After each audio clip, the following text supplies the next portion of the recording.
Assalamualaikum warahmatullahi wabarakatuh. Hello everyone, how are you today? I hope you are in good conditions. I know this year is very difficult to us. Miss tahu kalau tahun ini adalah tahun yang berat bagi kita karena pada tahun ini kita mengalami situasi yang sangat sulit, yaitu pandemi. Nah, walaupun begitu kita harus tetap positif, baik itu jasmani maupun rohani kita.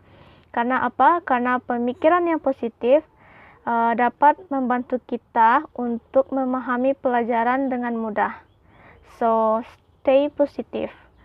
Oke, hari ini kita akan belajar mengenai factual report. Nah, untuk lebih lanjut, mari kita lanjut ke slide berikutnya. Oke, what is the factual report? Nah, apa itu factual report? Factual report adalah suatu teks yang menggambarkan atau mendeskripsikan suatu bentuk, ciri, atau sifat umum general dari benda, hewan, tumbuh-tumbuhan, manusia, atau bahkan sebuah peristiwa. Nah, maksudnya di sini ialah factual report itu adalah teks ilmiah yang menggambarkan atau mendeskripsikan suatu bentuk benda, hewan, tumbuhan, manusia, atau bahkan sebuah peristiwa secara umum atau general. Nah, banyak yang mengatakan kalau factual report ini sama dengan descriptive text. Nah, pada dasarnya berbeda. Kalau factual report itu teks ilmiah, sedangkan descriptive text itu teks yang dibuat untuk menggambarkan sesuatu atau mendeskripsikan sesuatu dengan jelas, bukan berdasarkan ilmiah. Baiklah, kita lanjut ke slide berikutnya, yaitu mengenai purpose of the factual report atau tujuan dari factual report. Nah, tujuannya yaitu untuk menyampaikan informasi hasil pengamatan dan analisa secara sistematis. Nah, maksudnya tujuan dari factual report ini ialah untuk menyampaikan sebuah informasi yang di dalamnya terdapat pengamatan dan analisa secara umum atau bersifat umum dengan sistematis. Baiklah, slide berikutnya yaitu mengenai karakteristik of factual report. Karakteristik atau ciri-ciri dari factual report. Ada 4 ciri-ciri dari factual report ini. Yang pertama yaitu umumnya menggunakan bahasa ilmiah. Maksudnya yaitu si penulis biasanya menggunakan bahasa baku. Umumnya menggunakan bahasa baku. Yang kedua, report text didominasi oleh simple present tense. Nah, biasanya pada factual report ini banyak menggunakan simple present tense. Yang ketiga yaitu judulnya akan terlihat umum. Biasanya penulis akan membuat suatu karyanya itu dengan judul yang simple dan mudah untuk diingat, atau lebih tepatnya terlihat umum. Yang keempat yaitu pada umumnya terdapat gambar ataupun data statistik yang di dalamnya terdapat diagram ataupun peta sebagai bentuk dalam meyakinkan bahwa hasil penelitiannya dilakukan secara ilmiah. Nah, ini yang membedakan dengan descriptive text yang kita bahas sebelumnya dengan factual report. Dalam factual report ini biasanya penulis menggunakan data statistik, diagram, ataupun peta untuk menunjukkan hasil penelitiannya yang dilakukannya itu dengan tujuan memberitahu bahwa teks atau karyanya ini adalah ditulis secara ilmiah. Kita lanjut ke slide berikutnya, yaitu mengenai generic structure factual report. Generic strukturnya. Yang pertama ada classification, yaitu pernyataan umum yang menerangkan laporan subjek, keterangan, dan klasifikasinya. Contohnya seperti misalnya tempat. Nah, di mana tempat itu berada dan seberapa besar luasnya dan masih banyak lainnya, contohnya seperti itu. Nah, yang kedua ada description. Pada bagian ini biasanya memberikan gambaran berupa fenomena-fenomena yang terjadi, baik pada bagian-bagiannya, sifat-sifatnya, kebiasaannya, ataupun tingkah lakunya. Intinya adalah penjabaran dari klasifikasi yang disajikan dengan ilmiah. Nah, ada beberapa pendapat dari beberapa orang yang mengenai general structure dari factual report ini. Tadi kita sudah membahas dua buah, yaitu general classification dengan description. Nah, ada dua lagi selain yang tadi. Yang pertama yaitu general information. Nah, apa itu general information? General information adalah bagian yang menyebutkan informasi umum dari tema tulisan yang dibuat atau dianalisa.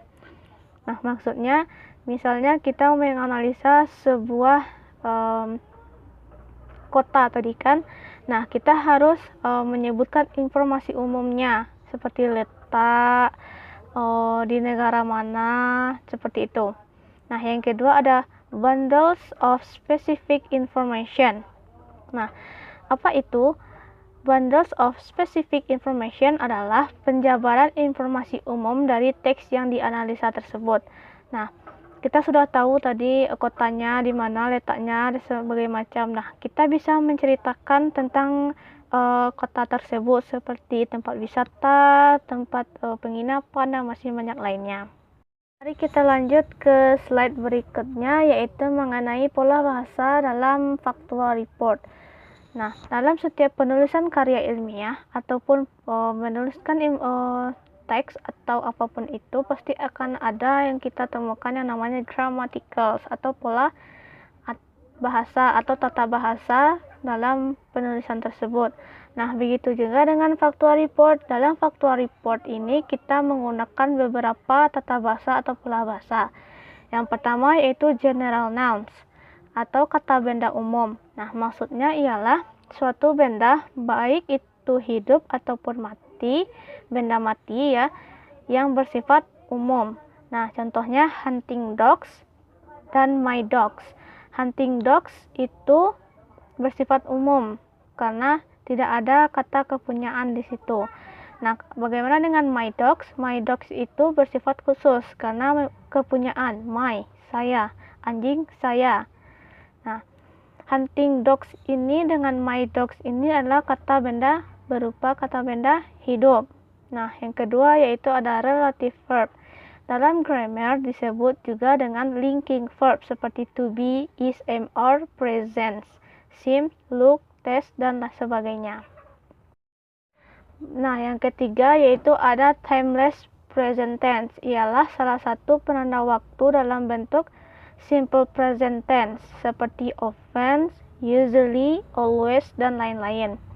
Yang keempat, ada technical terms. Ialah istilah-istilah yang meliputi factual report tersebut. Misalnya ada istilah-istilah yang khusus atau semacamnya. Nah, mari kita lihat ke slide berikutnya, yaitu mengenai contoh dari factual report. Nah, di sini Miss akan bacakan dan langsung Miss artikan agar Anda paham mengenai contoh dari factual report ini. Nah, mari kita baca bersama-sama.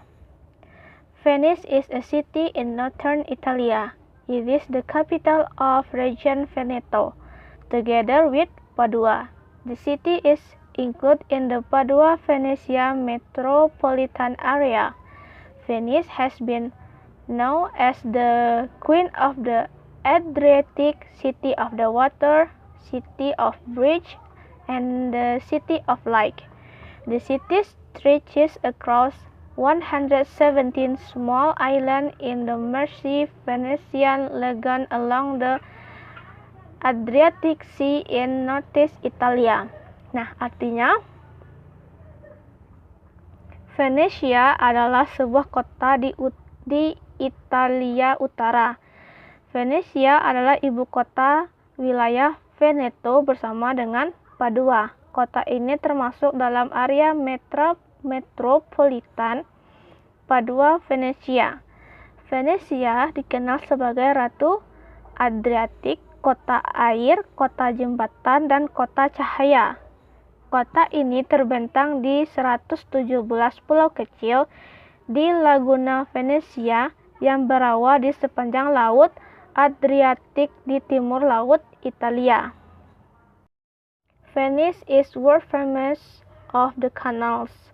It is built on an archipelago of 117 islands formed by about 150 canals in a shallow lagoons. The islands on which the city is built are connected by about 400 bridges. In the old center, the canals serve the function of roads, and every form of transport is on water or on foot. Venesia terkenal di dunia karena kanal-kanalnya. Kanal itu dibangun di atas kepulauan 117 pulau yang terbentuk oleh sekitar 150 kanal di laguna yang dangkal. Pulau-pulau tempat kota dibangun dihubungkan oleh sekitar 400 jembatan. Di pusat kota lama, kanal-kanal berfungsi sebagai jalan raya dan setiap bentuk transportasi baik di air ataupun secara berjalan kaki.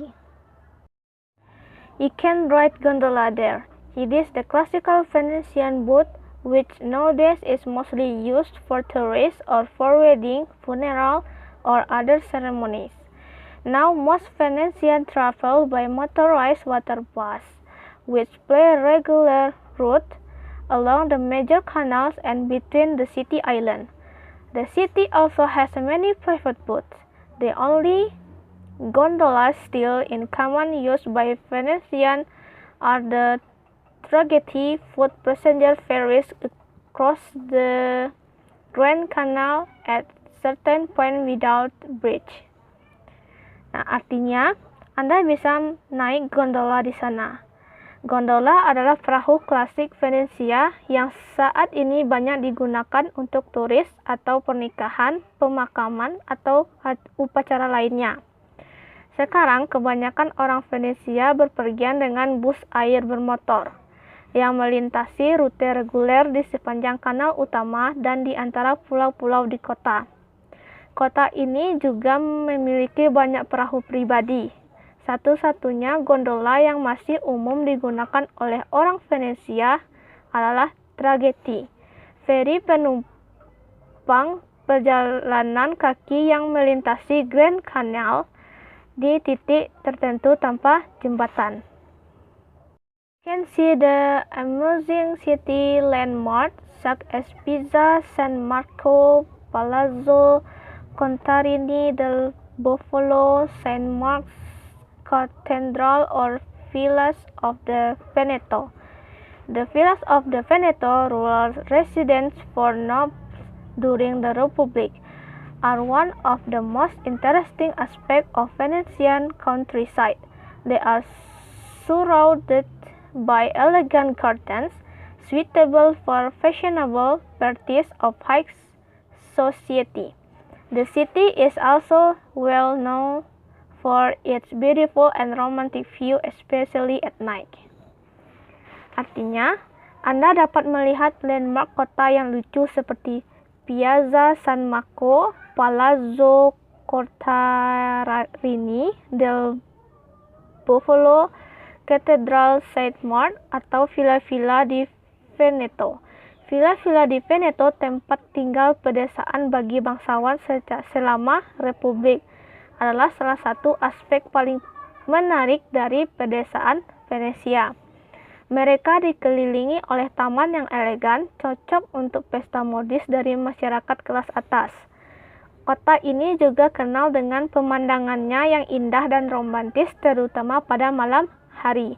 Nah, inilah contoh dari factual report. Nah, kita kembali ke paragraf awal. Venice is a city in northern Italia. Nah, itu termasuk ke dalam general structure dari